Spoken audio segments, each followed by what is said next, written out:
Assalamualaikum warahmatullahi wabarakatuh. Kami dari kelompok 3, di sini kami akan mempresentasikan dan menjelaskan tentang peran lembaga penegak hukum dalam menjamin keadilan dan kedamaian. Berikut penjelasannya. Nah, pertama itu ada peran Kepolisian Republik Indonesia atau sering disingkat Polri. Nah, Kepolisian Republik Indonesia atau yang sering disingkat Polri merupakan lembaga negara yang berperan dalam memelihara keamanan dan ketertiban masyarakat penegak hukum, serta memberikan pelindungan, pengayoman, dan pelayanan kepada masyarakat dalam rangka terpilihnya keamanan dalam negeri. Nah, selain itu di dalam bidang penegakan hukum, khususnya yang berkaitan dengan penanganan tindak pidana sebagai yang diatur dalam KUHP, Polri sebagai penyidik utama yang menangani setiap kejahatan secara umum dalam rangka menciptakan keamanan dalam negeri. Seperti yang terdapat di pasal 16 Undang-Undang Republik Indonesia Nomor 2 Tahun 2002 tentang Kepolisian Republik Indonesia telah menetapkan kewarganegaraan sebagai berikut. Nah, untuk yang pertama itu ada melakukan penangkapan, penahanan, penggeledahan, dan penyitaan. Nah, melakukan penangkapan. Jadi si Polri ini berhak melakukan penangkapan dalam misalnya kayak kalau bahasa kita tuh kayak penggerebekan ya. Misalnya di suatu desa ada pelaporan, ada yang melaporkan ke Polri bahwa di dalam salah satu rumah desa itu terdapat misalnya bandar narkoba. Nah, si Polri ini berhak untuk menangkap, kemudian menahan si para pelaku, melakukan penggeledahan dan penyitaan barang-barang narkoba tersebut.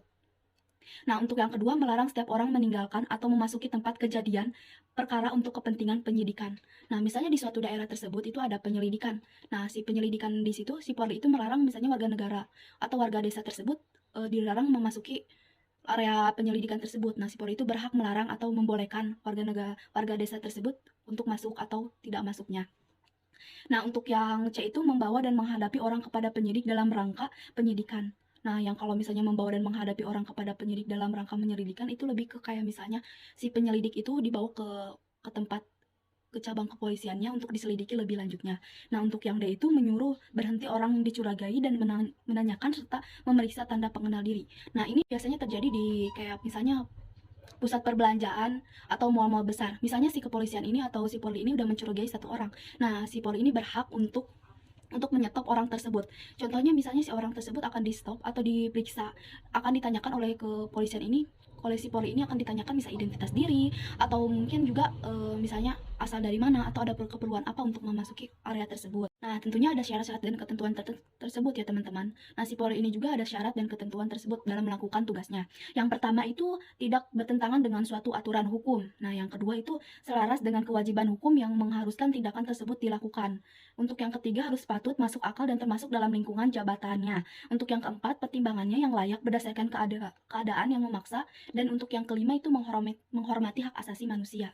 Nah, untuk peran yang kedua yaitu peran Kejaksaan Republik Indonesia. Nah, apa sih teman-teman peran Kejaksaan Republik Indonesia? Peran Kejaksaan Republik Indonesia itu sendiri adalah lembaga negara yang melaksanakan kekuasaan negara, khususnya di bidang penuntutan. Penuntutan merupakan tindak kejaksaan untuk melimpahkan perkara pidana ke pengadilan dengan yang berwenang dalam hal yang menurut cara dan diatur dalam undang-undang dalam permintaan supaya dipaksa dan diputuskan oleh hakim di sidang pengadilan. Pelaku pelanggaran pidana yang dituntut adalah benar salah dan telah memenuhi unsur-unsur tindak pidana yang disangkakan dengan didukung oleh barang bukti yang cukup dan didukung oleh minimal 2 orang saksi. Nah, contohnya untuk di bidang penuntutan ini misalnya si korban misalnya menuntut atau melaporkan si pelaku.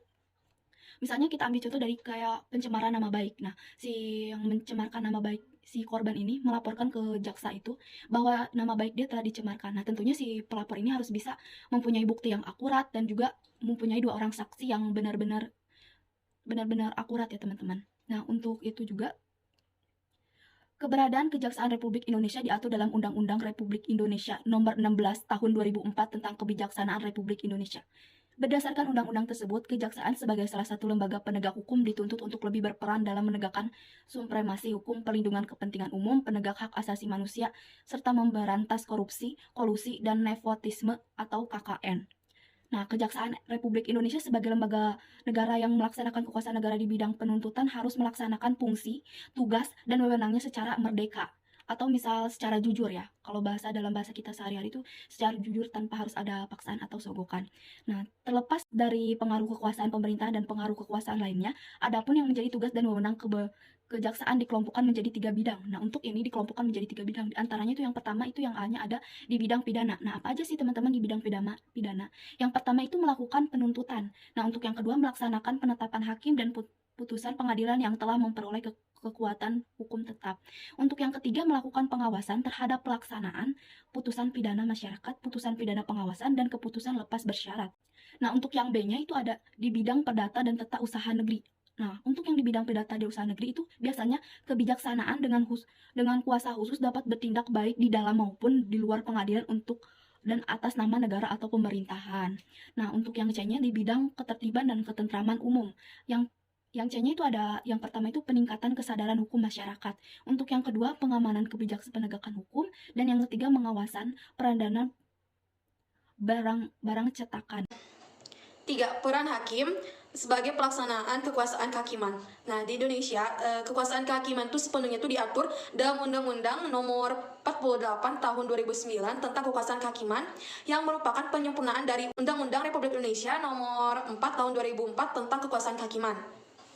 Nah, berdasarkan undang-undang tersebut, kekuasaan kehakiman di Indonesia dilakukan oleh Mahkamah Agung.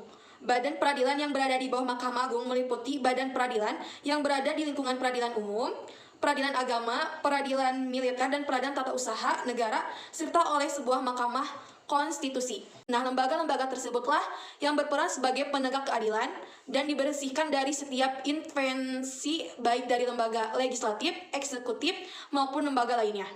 Menurut ketentuan Undang-Undang Republik Indonesia Nomor 48 Tahun 2009, tentang kekuasaan kehakiman, hakim berdasarkan jenis lembaga peradilannya diklarifikasikan menjadi 3 kelompok. Yang pertama, yaitu hakim pada Mahkamah Agung yang disebut dengan Hakim Agung. Yang kedua, hakim pada badan peradilan yang berada di bawah Mahkamah Agung, yaitu dalam lingkungan peradilan umum, lingkungan peradilan agama, lingkungan peradilan militer, lingkungan peradilan tata usaha, dan hakim pada pengadilan khusus yang berada dalam lingkungan peradilan tersebut. Dan yang terakhir yaitu yang ketiga, hakim pada Mahkamah Konstitusi yang disebut dengan Hakim Konstitusi. 4. Peran advokat dalam penegakan hukum. Advokat adalah orang yang berprofesi memberi jasa hukum, baik di dalam maupun di luar pengadilan. Jasa hukum yang diberikan berupa memberikan konsultasi hukum, bantuan hukum, menjalankan kuasa, mewakili, membela, mendampingi, dan melakukan tindakan hukum. Melalui jasa hukum yang diberikan, advokat menjalankan tugas, profesi demi tegaknya keadilan berdasarkan hukum untuk kepentingan masyarakat mencari keadilan. Nah, termasuk usaha memperdayakan masyarakat dalam menyadari hak-hak fundamental mereka di depan hukum. Keberadaan advokat sebagai salah satu penegak hukum diatur dalam Undang-Undang Republik Indonesia Nomor 18 Tahun 2003 tentang advokat. Melalui undang-undang ini, setiap orang yang memenuhi persyaratan dapat menjadi seorang advokat. Adapun persyaratan untuk menjadi advokat di Indonesia diatur dalam Pasal 3 Undang-Undang Republik Indonesia Nomor 18 Tahun 2003 tentang advokat, yaitu A. Warga NKRI, B. Bertempat tinggal di Indonesia, C. Tidak berstatus sebagai pegawai negeri atau pejabat negara, D. Berusia sekurang-kurangnya 25 tahun. Seorang advokat mempunyai hak dan kewajiban yang dilindungi undang-undang. Adapun yang menjadi hak advokat adalah sebagai berikut. A. Advokat bebas mengeluarkan pendapat atau pernyataan dalam membela perkara yang menjadi tanggung jawabnya di dalam sidang pengadilan dengan tepat berpegang pada kode etik profesi dan peraturan perundang-undangan.